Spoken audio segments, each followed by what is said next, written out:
কথাকলি আজকের পর্ব। আজকের পর্বের শুরুতেই গুহাবাড়িতে দেখা যায় অগ্নি মাফিনের সঙ্গে বসে গল্প করছে। আর মাফিন জেদ করে বলছে, তুই আমাকে একটা গল্প শোনাবি, না হলে আমার ঘুমই আসবে না। যেমন কথা মা, সুন্দর গল্প বলে ঘুম পাড়ায়।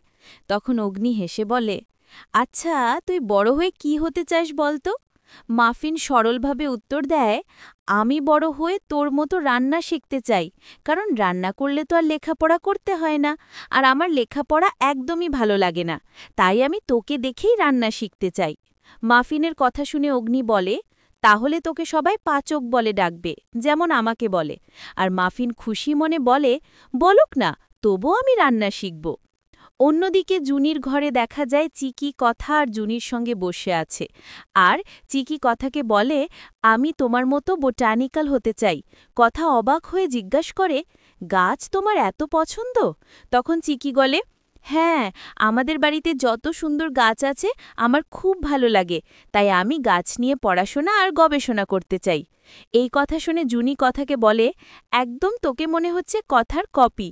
তখন কথা আবেগ ভরে বলে, তুই আমার জন্যে কতটা স্যাক্রিফাইস করেছিস, নিজের সব কিছু বিসর্জন দিয়ে দূরে চলে গিয়েছিলি শুধু আমার জন্য। এরপর কথা চিকিকে ঘুম পাড়িয়ে নিজ ঘরে চলে যায়। পরের দৃশ্যে দেখা যায় সবাই ঘুমাতে যাচ্ছে। অগ্নি তখন কথাকে বলে, ভুল তো আমার হয়েছিল, রাগ করেছিস আমার উপর সেটা আমি জানি, কিন্তু সেই রাগের জন্য ছোট্ট মেয়েটাকে এত কষ্ট দিচ্ছিস কেন? ও তো তোকে ছাড়া কিছু বোঝে না, তাই তুই ওর কাছে গিয়ে ঘুমা। তখন কথা উত্তর দেয়, মাফিন তো আমার থেকেও আপনাকে ভালো বোঝে। এই কথা বলেই কথা সবাইকে ঘুমোতে পাঠিয়ে দেয়। পরদিন সকালে দেখা যায় কথা সোফায় ঘুমিয়ে আছে। অগ্নি কাছে এসে মনের কথা বলতে থাকে, যে জেগে থাকলে তুই আমার সঙ্গে কথা বলতে না, তাই এভাবে ঘুমের মধ্যেই তোকে বলছি। আমি তোকে কখনোই কষ্ট দিতে চাইনি, সব সময় তোর ভালো চেয়েছি, কিন্তু আমার সেই ভালোই আজ তোর জন্য খারাপ হয়ে গেছে। ঠিক তখন কথার ঘুম ভেঙে যায়, আর সে অবাক হয়ে বলে, মনে হচ্ছিল পাচক মশাই আমার কাছেই ছিলেন, কিন্তু কাউকে তো ঘরে দেখছি না, নিশ্চয়ই আমি স্বপ্ন দেখেছি।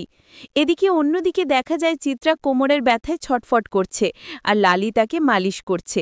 চিত্রা বিরক্ত হয়ে বলে, ওই বাচ্চা দুটো আমাকে একেবারে শেষ করে দিল, কোমরের ব্যথায় আমি একটুও নড়তে পারছি না।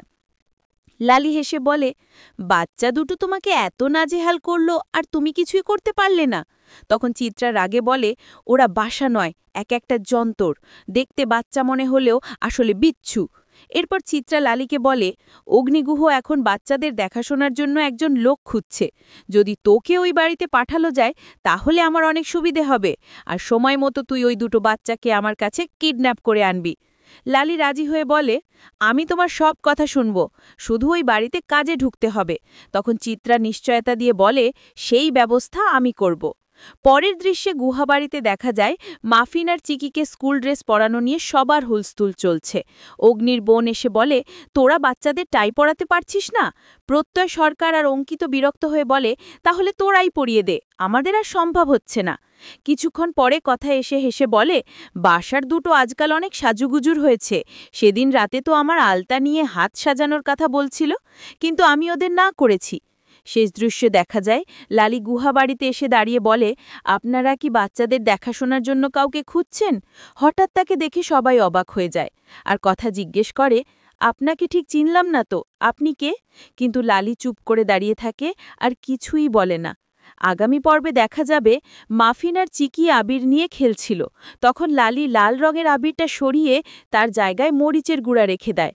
মাফিন হাত দিতেই গিয়ে তীব্র জ্বালাপোড়ায় চিৎকার করে ওঠে, আর অগ্নি অবাক হয়ে বলে, এখানে তো আবির ছিল, তাহলে মরিচের গুঁড়া কে রাখল? পরে দেখা যায় মাফিন আর চিকি মিলে লালির গায়ে মরিচের গুঁড়া ছিটিয়ে দেয়।